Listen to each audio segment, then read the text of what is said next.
1 Coríntios, capítulo de número 6, versículo de número 11. Estamos no dia que se comemora a Reforma Protestante, 504 anos de Reforma. É necessário ter uma nova reforma. Aquela reforma foi relacionada com as heresias, com a apostasia e com o pecado representado pela Igreja Católica Romana na época.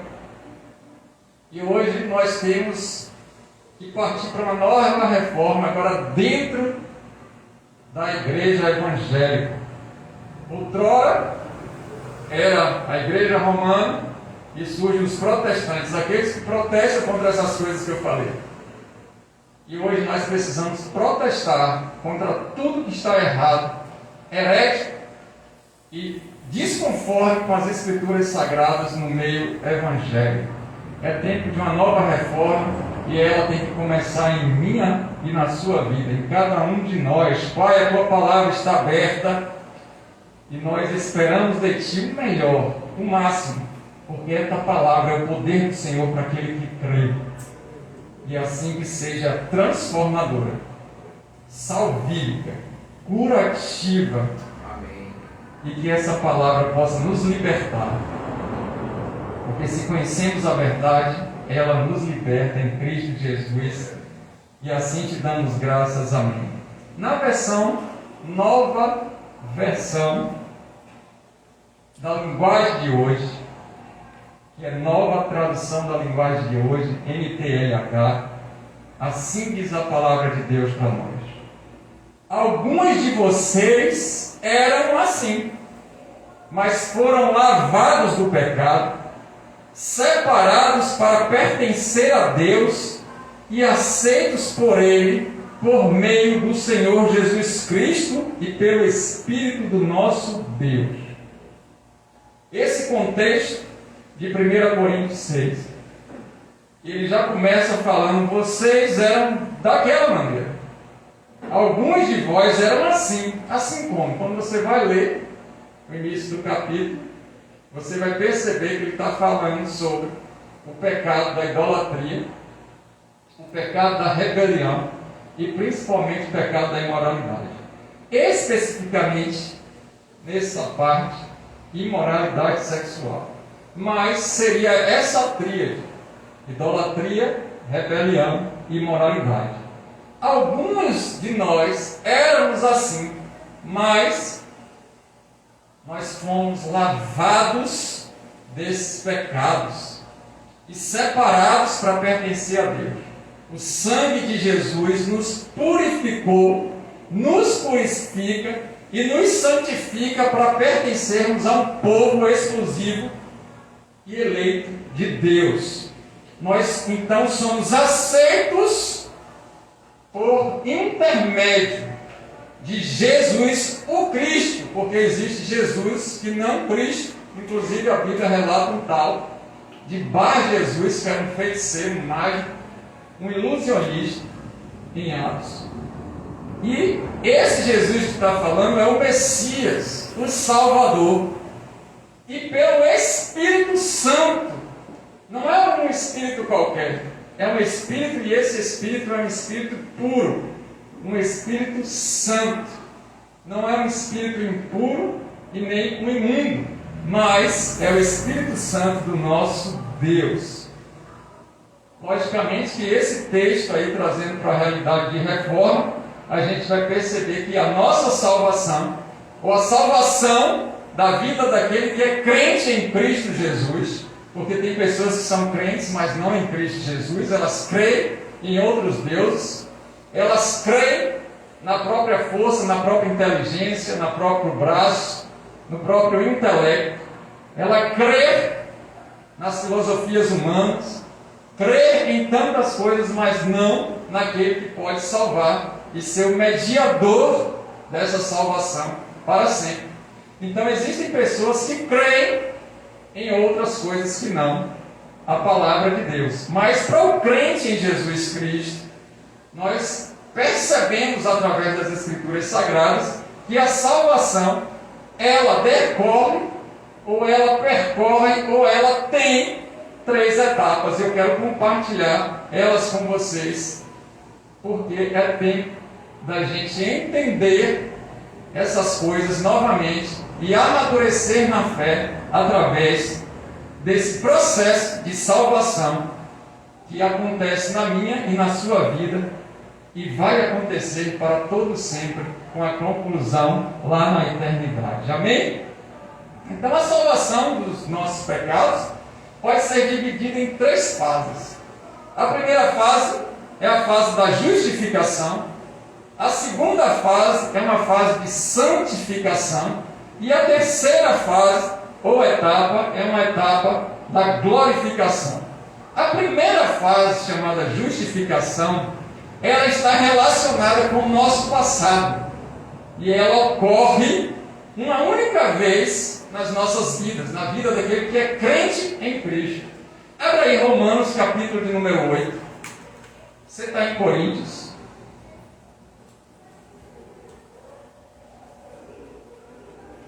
Você vai voltar um pouquinho. Atos Romanos, você está em Coríntios, volta para trás. No capítulo de número 8, você vai encontrar os versículos de número 1 e 2. A justificação, ela acontece uma única vez na vida daquele que é crente em Jesus. Portanto, agora, já não há condenação para os que estão em Cristo Jesus, porque por meio de Cristo Jesus, a lei do Espírito da vida me libertou da lei do pecado e da morte. Oh, glória a Deus! Então a justificação já aconteceu na vida daquele que entregou a vida para Jesus, aquele que fez uma aliança com Deus através de Cristo Jesus. Aquele ou aquela que entendeu isso, foi convencido do Espírito Santo e naquele momento que decidiu fazer uma aliança, ou restaurar a aliança, refazer a aliança com Deus por intermédio de Cristo, foi justificado e aconteceu naquele momento uma justificação. Então nós somos justos não por causa das nossas justiças pessoais, das nossas boas obras, mas porque Cristo nos justificou pelo sangue dele para sempre. Quando Deus olha para nós, Ele nos enxerga justos por causa de Cristo. Então, a primeira fase ou etapa da salvação é essa justificação. Nós fomos salvos da penalidade do pecado. Fale comigo, penalidade do pecado. Fomos salvos. Somos justificados diante de Deus, o justo juiz. A Bíblia diz em 2 Timóteo, capítulo número 4, versículo número 8, que Deus é um justo juiz. Ele não é um juiz injusto, um juiz corrupto, ou um juiz que você já imagina que tem no Brasil.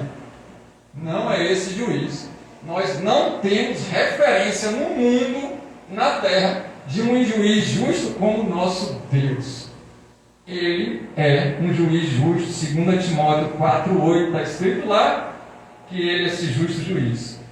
Porque a nossa condenação foi paga por causa de Cristo, por intermédio dele, que morreu no meu e no seu lugar, e no lugar de todo aquele que crê. Jesus morre no lugar de todas as pessoas que entendem esse processo e aceitam essa justificação. Então as nossas obras não podem nos justificar de nada. Já aconteceu tudo isso por causa de Cristo. Nada que a gente faça vai nos justificar como alguma coisa boa que Deus possa receber para poder nos aceitar. Simplesmente Ele resolveu nos aceitar por causa do sacrifício perfeito de Cristo Jesus. Amém. Então, quando isso acontece, essa revelação chega na minha e na sua vida, certamente a gente aceita E isso se chama justificação. Glórias ao Senhor. Cristo sofre então a punição por nossos pecados na cruz do Calvário, queridos. E consequentemente vamos receber e recebemos a absolvição desses pecados. Está aí a primeira etapa do processo de salvação, que já iniciou para alguns e está se iniciando para aquele que está recebendo essa revelação, a justificação. Glória a Deus. Bendito seja o nome do Senhor. Cristo é suficiente para a salvação. Ele é suficiente. Só é Cristo. Amém? E aí a gente vai entendendo os processos da reforma. Olha que maravilha, as escrituras são lindas. Abre a sua Bíblia em Romanos. Você está em Romanos, né? Se você não fechou. Então você vai voltar um pouquinho.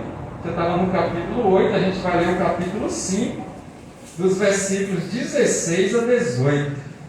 Vamos lá ver o que está escrito. É tempo de conferirmos a Bíblia. É tempo de examinarmos as Escrituras para não sermos enganados com os falsos mestres e falsos profetas. Os dias são dias de aparecimento de muitos falsos mestres e falsos profetas. Deus permite que isso aconteça para a volta de Cristo. Falso mestre e falso profeta iam ter multiplicação deles nos dias finais que antecedem a volta de Cristo. Jesus fala sobre isso. E quando a gente olha para uma realidade mundial, a gente percebe a quantidade de falsos profetas e falsos mestres, porque Deus está julgando a terra, Deus está julgando o povo, Deus está julgando as pessoas.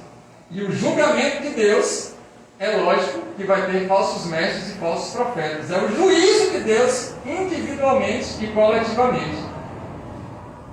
Então confira as Escrituras para ver o que está escrito, porque nós não seremos enganados por esses falsos mestres e profetas.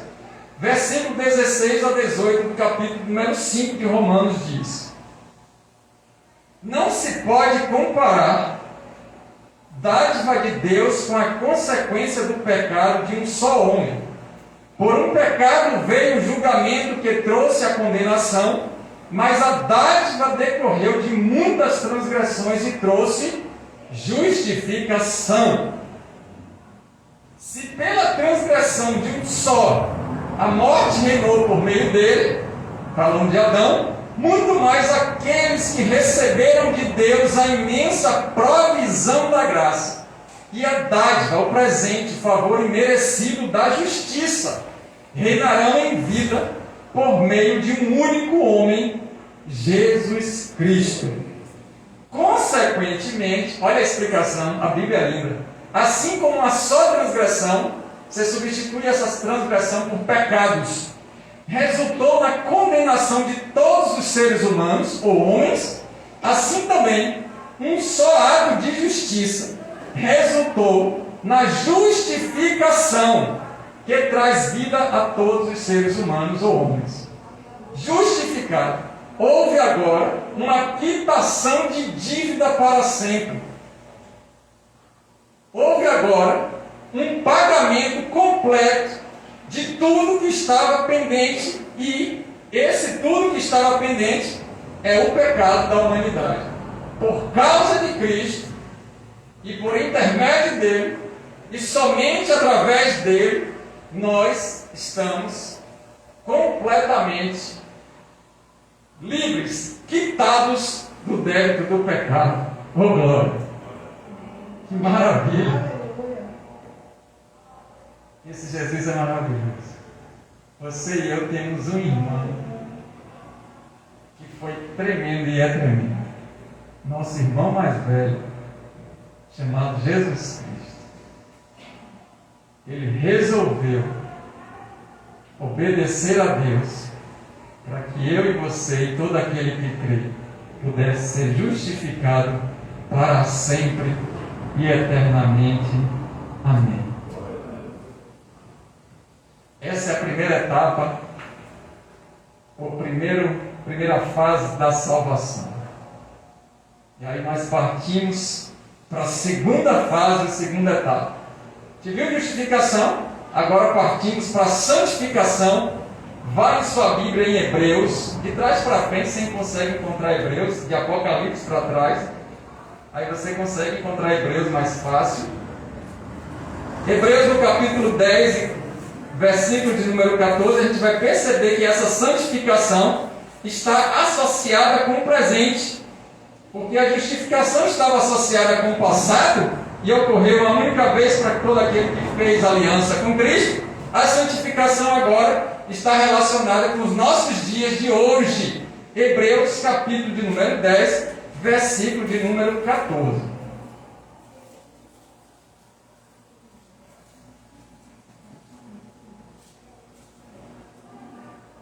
Porque, por meio de um único sacrifício, Ele aperfeiçoou para sempre os que estão sendo santificados. Nós estamos em processo de santificação, em processo de santidade, em processo de separação.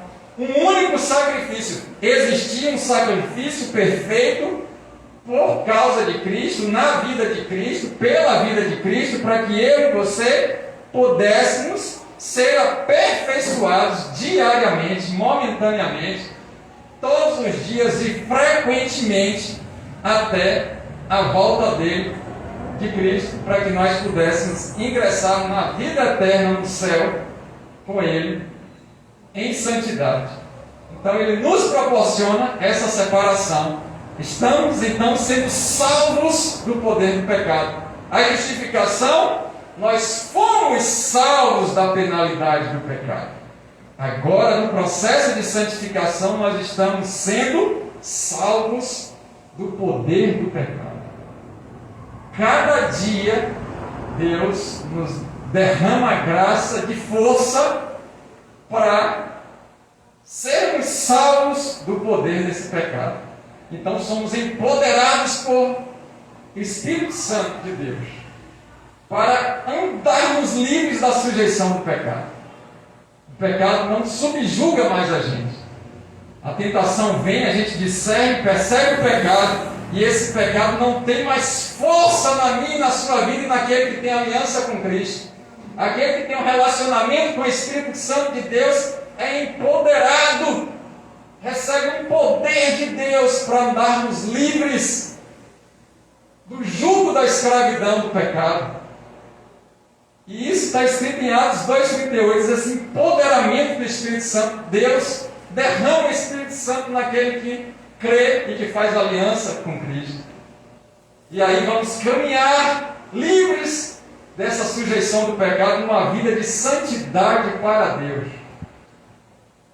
E essa santidade ela vai ser transparecida, ela vai ser elucidada, ela vai parecer para nós e vai ser demonstrada para as pessoas através das nossas falas, das nossas atitudes, dos nossos comportamentos, das nossas expressões, dos ambientes que frequentamos, das coisas que lidamos, da maneira que a gente se veste, aquilo que a gente fala.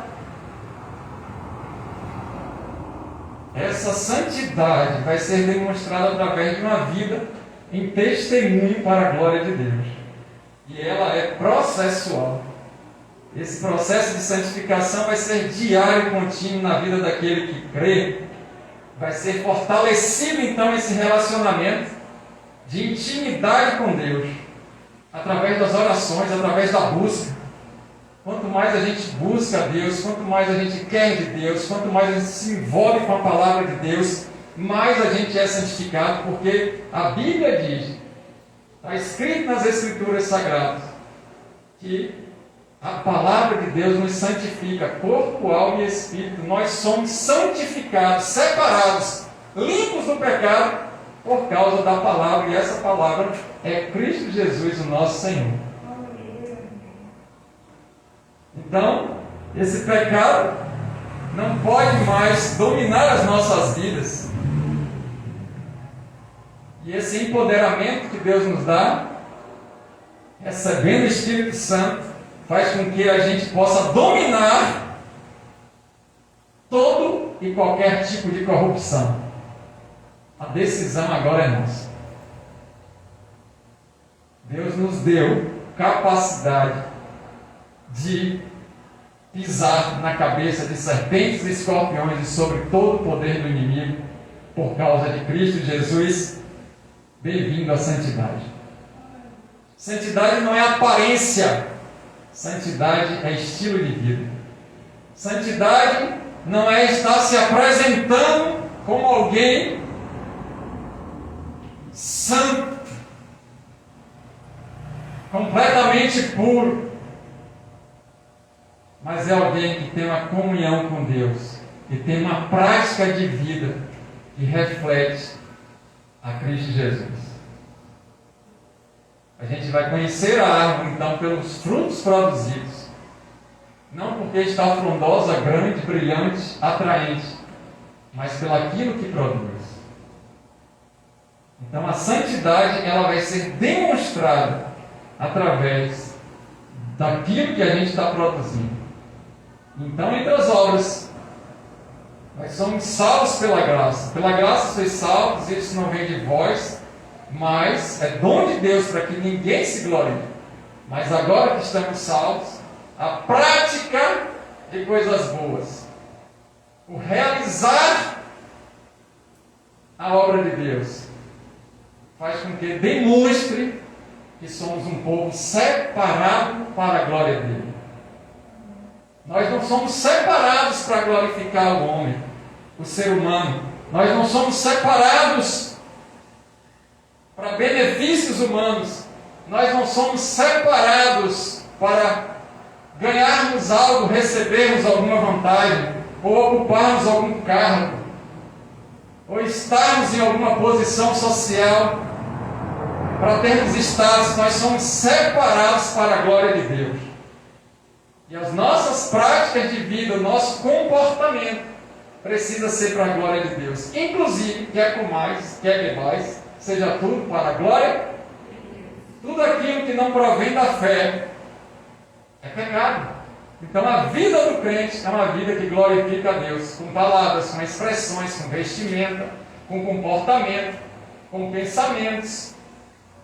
É uma vida separada. E separação significa santidade. Amém? Glória a Deus. Louvado seja o Senhor. Vai em 1 Pedro, capítulo de número 1. Sua Bíblia ficou aberta, espero que esteja. 1 Pedro, você vai mais para frente. Quem vai para Apocalipse, você vai encontrar o capítulo de número 1. E a gente vai ler os versículos de número 14 a 16. Depois de Tiago aí. 1 Pedro 1, 14 a 16.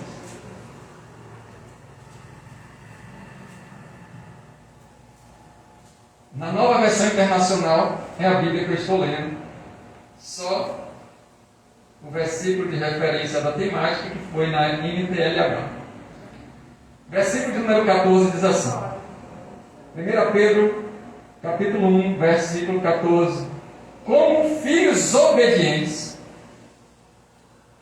Filho só é aquele que tem aliança com Cristo. Já começa dizendo logo, como filhos. Não estou falando para aquele que não tem aliança, estou falando para a igreja. Pedro está se referindo àquele que é crente em Jesus.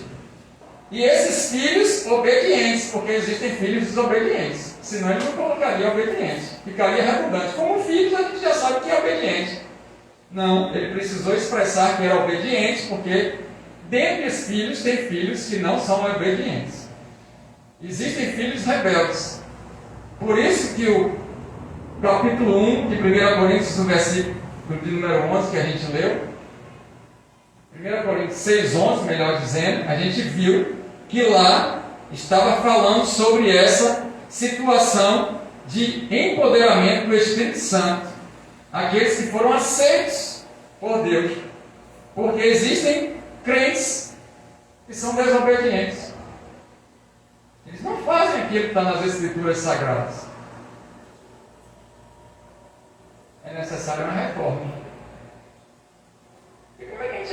faz aqui o que está a palavra dizendo. Crentes obedientes, ou filhos obedientes, não se deixam amoldar pelos maus desejos de outrora, quando viviam na ignorância. Quem pratica esses pecados de idolatria, rebelião e imoralidade são pessoas ignorantes. Que susto, pastor! O português é assim mesmo, tem palavras nossas que confrontam a gente. Todos nós somos ignorantes em alguma área. Alguns são doutores em algumas áreas e muitos são ignorantes em tantas outras. E ele está falando sobre a ignorância do conhecimento da palavra de Deus. Então, como filhos obedientes, não se deixem agora ficar engessados, conformados, amoldados, tomando a forma de desejos pecaminosos, quando não se conhece as Escrituras Sagradas. O povo perece pela falta do conhecimento. Conhecimento de quê? Das Escrituras Sagradas. E a gente lê as Escrituras segundo Jesus, porque a gente entende que a salvação é por causa dele, e nas Escrituras falam sobre ele. Aquele que não lê as Escrituras, aquele que não ouve as Escrituras, como é que vai ter fé se a fé vem pelo ouvir e ouvir a palavra? Como é que vai ter conhecimento de Deus, relacionamento com o Espírito de Deus, se não tem entendimento da palavra? A única maneira de ter entendimento é orando a Deus, pedindo para Ele derramar a sabedoria da compreensão daquilo que Ele está falando conosco. E a única maneira de compreendermos o que está escrito é com o batismo do Espírito Santo. Não tem como a gente entender as Escrituras se não tiver com o Espírito Santo. Por isso você vê pessoas falando, não estou entendendo nada do que está escrito. Quantas vezes, não é?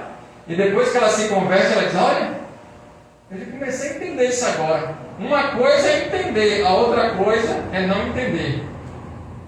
Ok, dentro do não entendimento tem aquilo que a gente não sabe muito profundamente, que a gente está iniciando a nossa fé, tem aqueles que não entendem nada e dá sono e deixa a Bíblia para lá e diz que isso é muito louco, que não diz nada com nada, o Antigo Testamento não tem nada a ver com o Novo, que uma coisa é uma coisa, outra coisa é outra, que Deus mata todo mundo, que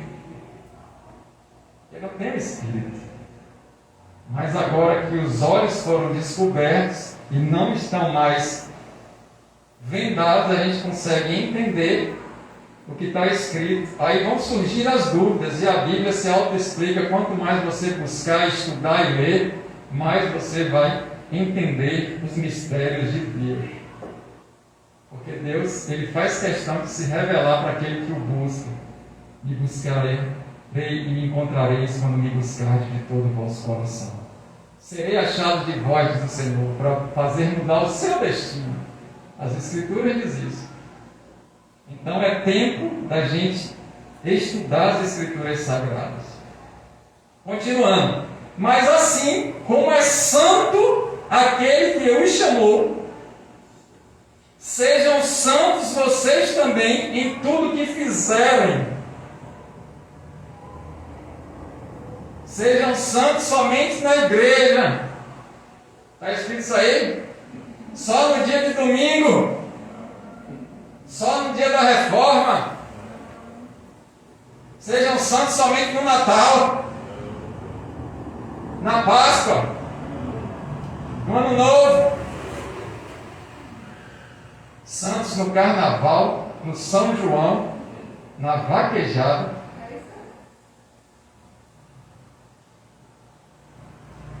E no micareta.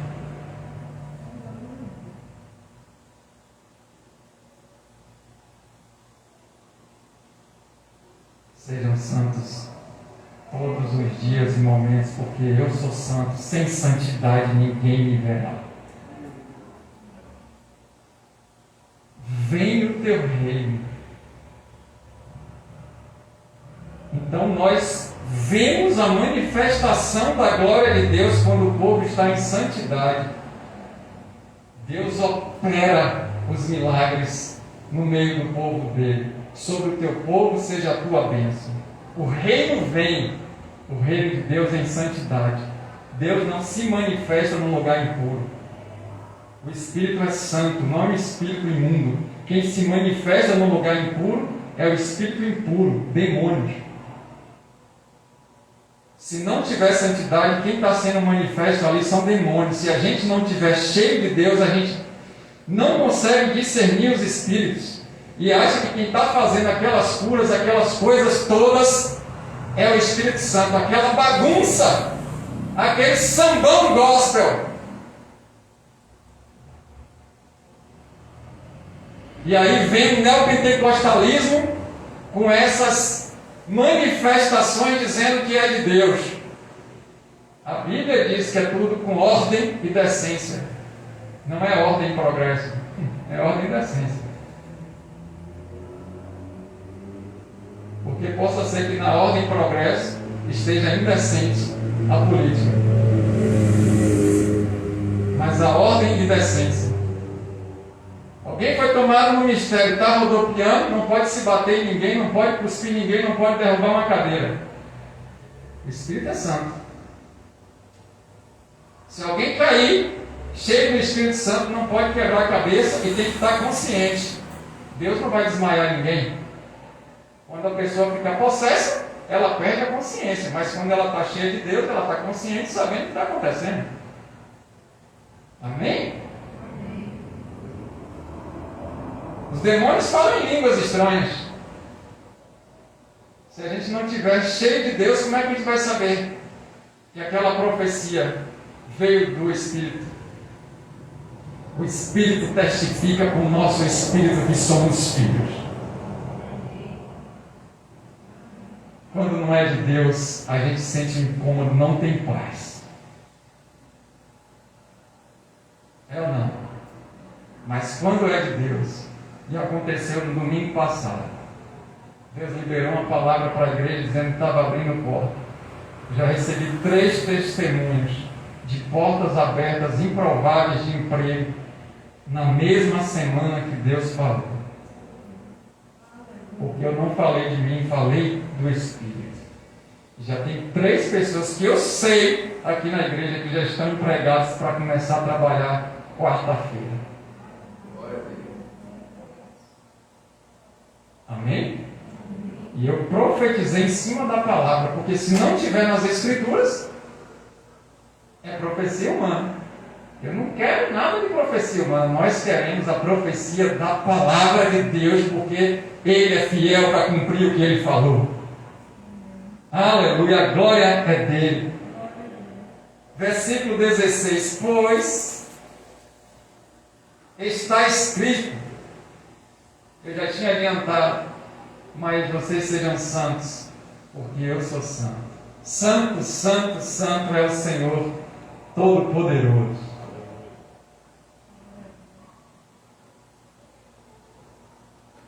Santo é o Senhor dos Exércitos. A terra está cheia da tua glória. Deus manifesta a santidade. Venha o teu reino. Seja feita a tua vontade. Aqui na terra, a vontade dele é que sejamos um povo santo, separado, para ele realizar os sinais, prodígios, maravilhas, abençoar o povo dele, na terra e no céu.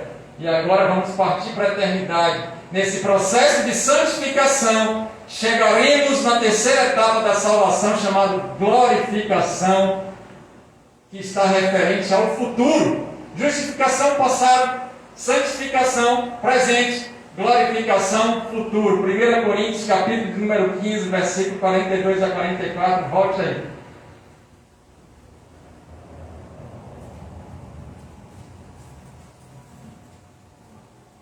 Como não amar um Deus desse? Como não estar apaixonado pelas Escrituras Sagradas?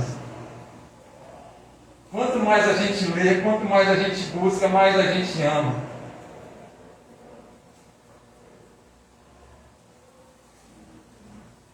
Coríntios 15, 42 a 44. Assim será com a ressurreição dos mortos. O corpo que é semeado é perecível e ressuscita imperecível. É semeado em desonra e ressuscita em glória. É semeado em fraqueza e ressuscita em poder. É semeado um corpo natural e ressuscita um corpo espiritual. Se há corpo natural, há também corpo espiritual. Aleluia. Temos esse corpo físico, mas receberemos um corpo glorificado, assim como Jesus. Etapa da glorificação. Seremos salvos da presença do pecado. Seremos então glorificados, e as tentações não irão mais nos importunar, e nenhum pecado irá mais existir, nem nos lugares, nem no ambiente e nem nas nossas vidas. Em nossa glorificação, que acontecerá com a volta de Cristo Jesus, teremos liberdade do pecado e viveremos na presença perfeita de Deus, e nunca mais seremos oprimidos, tentados e teremos pecado. Para a gente descomplicar essa maneira de aprender essas 3 etapas ou 3 fases da salvação: justificação, santificação e glorificação, eu quero resumir em 3 P's para vocês. Primeiro P, fale comigo: penalidade. Salvos da penalidade do pecado. O segundo P, fale comigo: poder. Salvos do poder do pecado. Terceiro e último P, fale presença. Salvos da presença do pecado. Justificação, santificação e glorificação. Abra sua Bíblia em 1 Coríntios, capítulo número 15, já está nele, 51 a 54. Que maravilha, Jesus.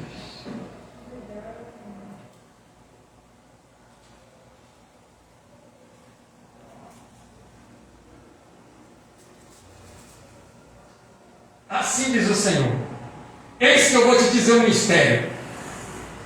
Deu glória, começa a rodopiar, irmão.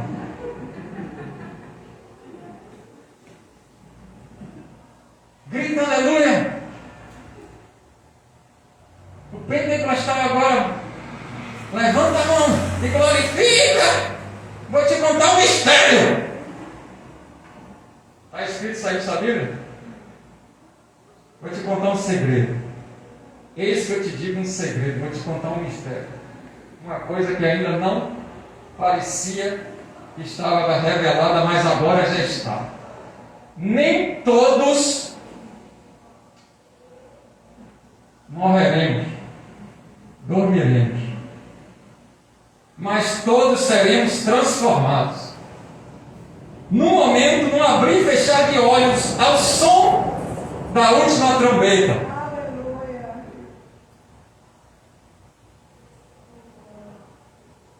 Pois a trombeta soará, e eu não preciso de que falem taliche, e eu não preciso de chofar, porque Deus já está revelando o mistério, e todo o judaísmo foi completamente concretizado na pessoa de Cristo Jesus. Aleluia! Se não tem trombeta, toca flauta. Se não tem flauta, toca corneta. Mas para Cristo seria essas trombetas de chifre de carneiro. E a gente vai ouvir aquele som puro. Imagina o chofar tocando, é lindo. Imagina o som que vem do céu com a última trombeta.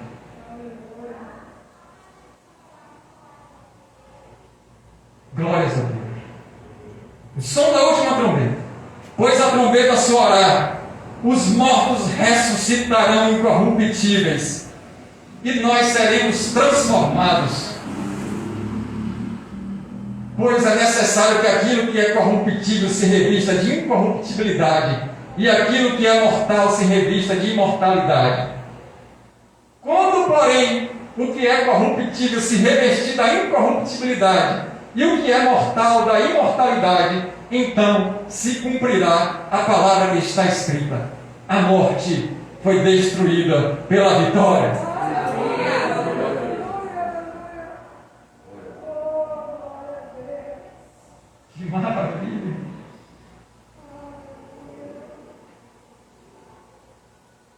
você está louco para poder ler o versículo 55.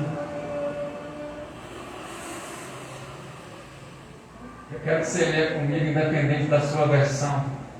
E pergunta agora: onde está, ó morte, a sua vitória?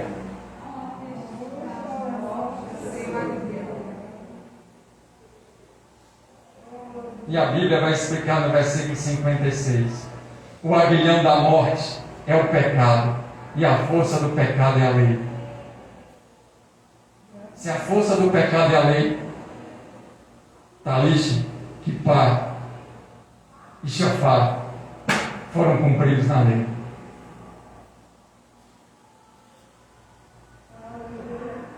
Estão comigo, igreja? Nós somos cristãos, nós não somos judeus. É dia de protestarmos contra os altares judaicos da igreja evangélica no Brasil.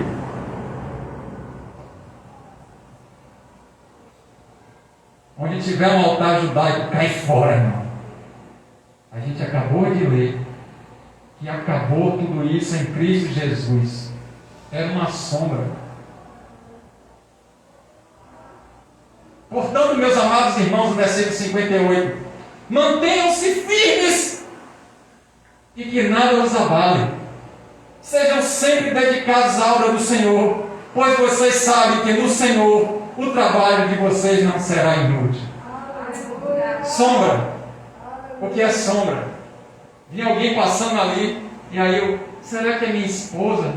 Essa sombra parece com ela. Estou com muito desejo, muita vontade de vê-la, de estar com ela, de abraçá-la, de caminhar, de estar eternamente vivendo com ela, de poder desfrutar da companhia, do relacionamento dela. Aí quando ela aparece, aí eu digo: oi esposa, tudo bem? Cadê sua sombra? Deixa eu continuar nela.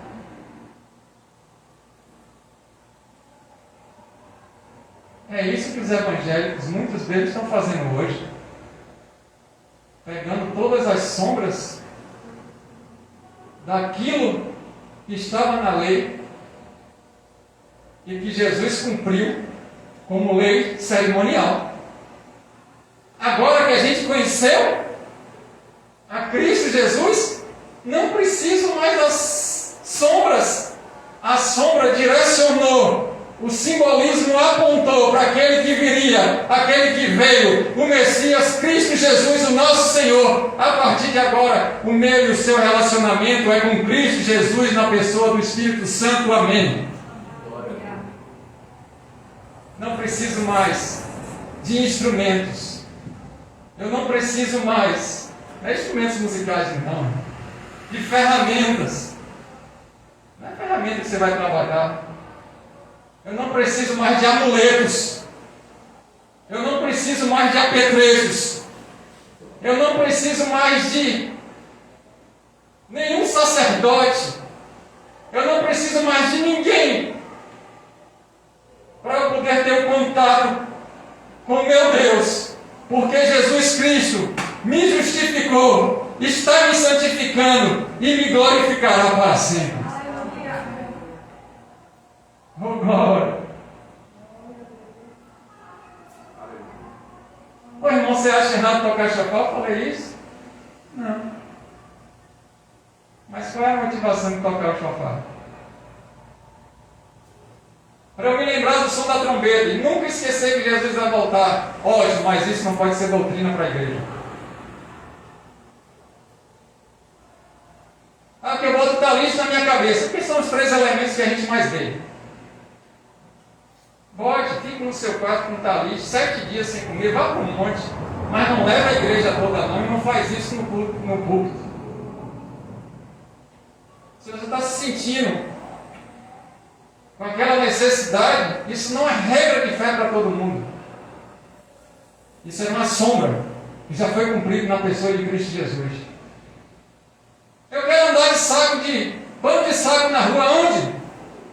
A motivação do seu coração é chamar a atenção para os outros que você é uma pessoa muito santa, pura, e que está num jejum terrível, que está renunciando essa vida toda, e que todo mundo tem que te olhar. Deus não recebe esse jejum. Sacrifício de todo. Mas se é porque você se sente na necessidade de se humilhar diante de Deus, é você e Deus. Mas não serve para a igreja toda. Estão comigo? Eu vou fazer um voto para raspar meu cabelo. Eu fiz um voto, passei no vestibular e a tesoura passou mesmo.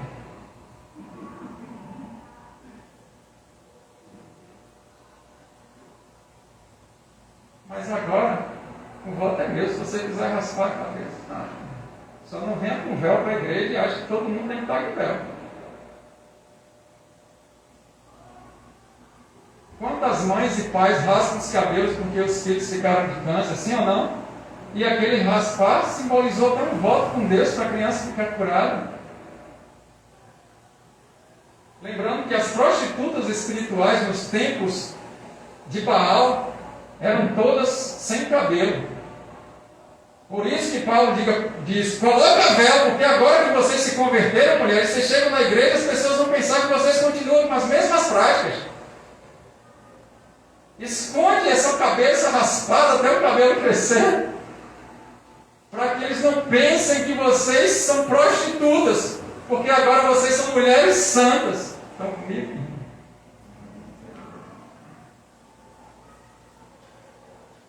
Oh, Deus maravilhoso. Se eu tenho festa das cabanas, dos tabernáculos, eu preciso ter festa das luas novas, festas das sementes. Eu preciso ter todas as festas e cumprir todos os mandamentos, item por item. Se eu não sou capaz de fazer isso, então não faça nada.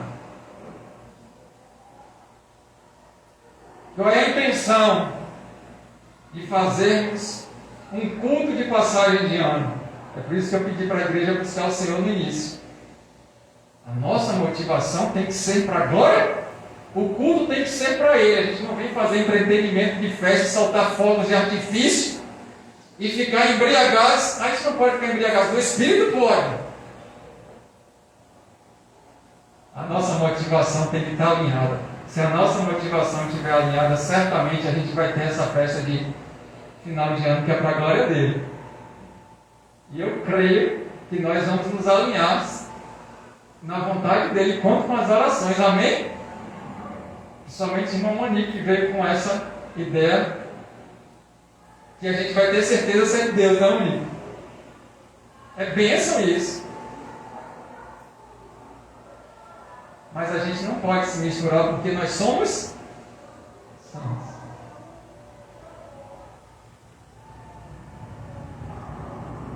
Como teólogo, eu refuto essas heresias no altar do Senhor. Como pastor, eu respeito e oro a Deus para ninguém se desviar no percurso. Está clara a minha posição? Como um homem, eu vou consultar as Escrituras. E se não tem nada desses elementos no Novo Testamento, foi tudo cumprido em Jesus Cristo, é heresia. A reforma começa em mim e você. Onde é que está isso no Novo Testamento? Ué, você acabou de ler. Quando a trombeta tocar. Quando a trombeta tocar pelo pastor da sua igreja, é isso que está falando a Bíblia? Não. Já existe um sumo sacerdote e o grande pastor das ovelhas que vai fazer essa trombeta tocar para todo aquele que foi separado. Ouça. E aqui não tem teologia do sono, porque a gente leu que estava alguém dormindo, foi ou não foi? Bora lá no versículo? Bora lá junto, irmãos, para a gente finalizar. Foi 1 Coríntios, não foi? 15. Eu fechei aqui. 15, 51 a 54 que a gente estava lendo. Eu estendi mais porque a palavra estava longa.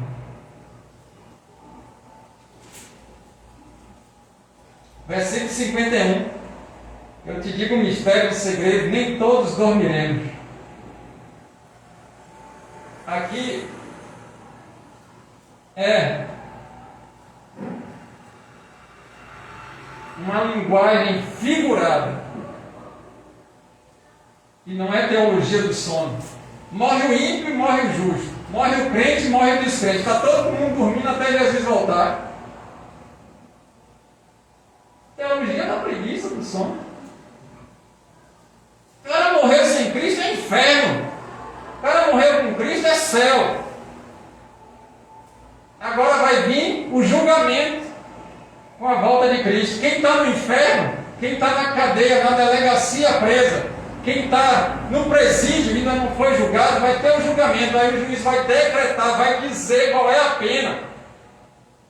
Ele já está no inferno e vai vir a pena. Vai acrescentar dores, sofrimentos, fogo queimando que nunca apaga, porque o corpo não ia ressuscitar. Bicho que eu não sei qual é, comendo o corpo. Vai ter que conviver com Hitler, Mussolini, Saddam Hussein, Satanás e etc e tal. Todos os dias em trevas profundas, sem conseguir enxergar 1 milímetro depois do olho. Mas aquele que morreu em Cristo, num abrir e piscar dos olhos, já está no céu. Esqueceu de tudo que era ruim, de todos os sofrimentos, dores e problemas. Está agora no céu, aguardando Cristo voltar. E aquele que morreu primeiro, ressuscitou. Porque alguns vão ser arrebatados. As das grávidas, naquele dia, das mulheres que estão amamentando, porque as crianças vão ser tomadas. E ore para que não seja no dia de sábado nem no inverno. Se é inverno no hemisfério sul, é verão no hemisfério norte. E vice-versa. Tem que voltar na primavera ou outono. Não, irmão. É porque, sabe como são as trovoadas, tempestades e furacões? Força do mar no inverno. Você já viu? Algumas tempestades você fica desesperado. Então orem para que esse tempo se encurte para a igreja, que a gente se alinhe em santidade, porque senão o negócio vai pegar.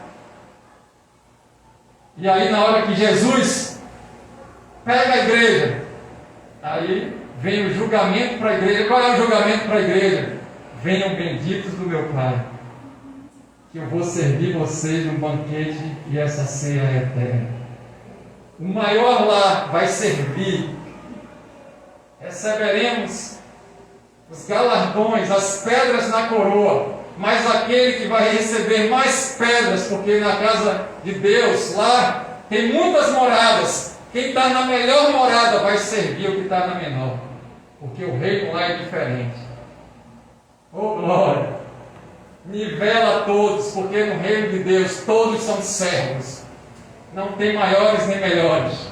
No reino da terra existem os governantes, aqueles que dominam sobre os povos. Mas no reino de Deus, quem quer ser o maior que sinta. E o que é que ele está falando de dormir quando a gente pega essa palavra no grego? Ele está trazendo uma linguagem figurada, uma figura de linguagem, para dizer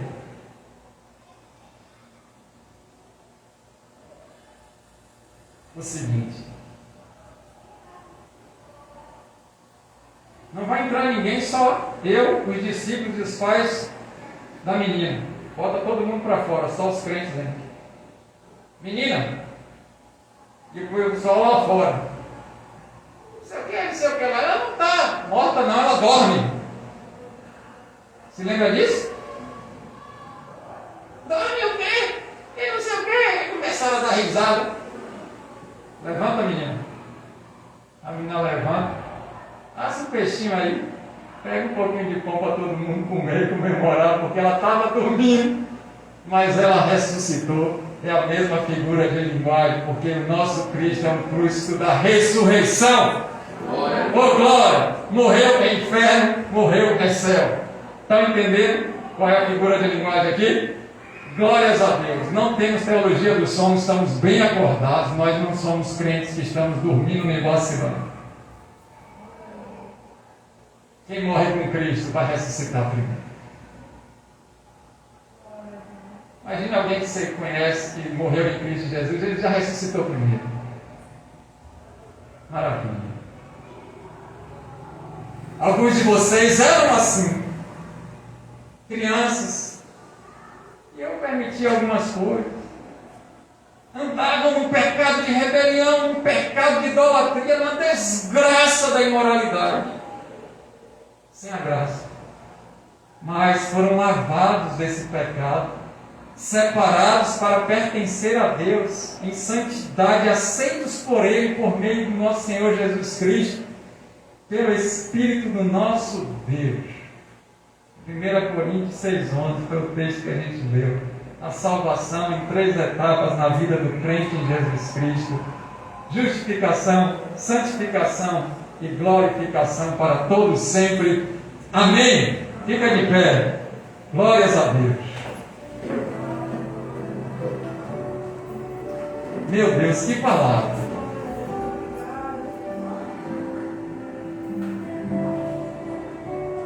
Quem santifica a minha e a sua vida é Cristo, irmãos. Se você tem uma vida de busca, de oração, de palavra, de leitura, de estudo, você está sendo santificado. A palavra nos santifica. Santidade não é botar uma roupa diferente, que está encobrindo tudo, deixando só a vista para enxergar. Paulo diz que esse comportamento e essas vestes não tem poder nenhum contra o pecado da sensualidade. Mas agora que vocês são crentes, tem uma vida de modéstia, de simplicidade, de humildade, uma vida que referencia Cristo, Jesus nosso Senhor, uma vida que as pessoas olhem e digam: aquele homem, aquela mulher foi liberto do espírito de sensualidade, foi liberto da pornografia, luta todos os dias contra a imoralidade, a corrupção, um processo de santificação. Você que aceitou Jesus, nós que aceitamos Jesus, somos justificados. E agora temos a disponibilidade de não praticarmos essas coisas que outrora praticávamos ou que está disponível nesse mundo que jaz no maligno.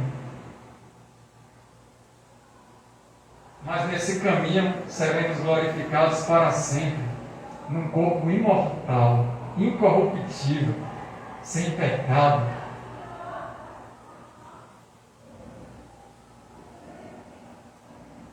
Jesus vem buscar a igreja. Jesus vai voltar para se casar com a noiva, que sou eu e você. A história é essa, de Gênesis a Apocalipse. Uma história de relacionamento de um Deus com um povo, de um noivo com a noiva, de Jesus com a igreja. Grande esse mistério. Jesus não vai se casar com prostituta. Jesus vai se casar com a virgem, sem mácula, sem mancha. Como virgem? Porque foi justificado, santificado e glorificado nele. Virgem nas ações, nos pensamentos, no comportamento, na pureza da alma, da vida. É essa igreja santa que eu e você fazemos parte por causa de Cristo. Deus montou essa história e nós temos o privilégio de desfrutarmos dela. Porque Ele é bom e seu amor dura para sempre. Obrigado, Pai, por essa palavra. Me santifique.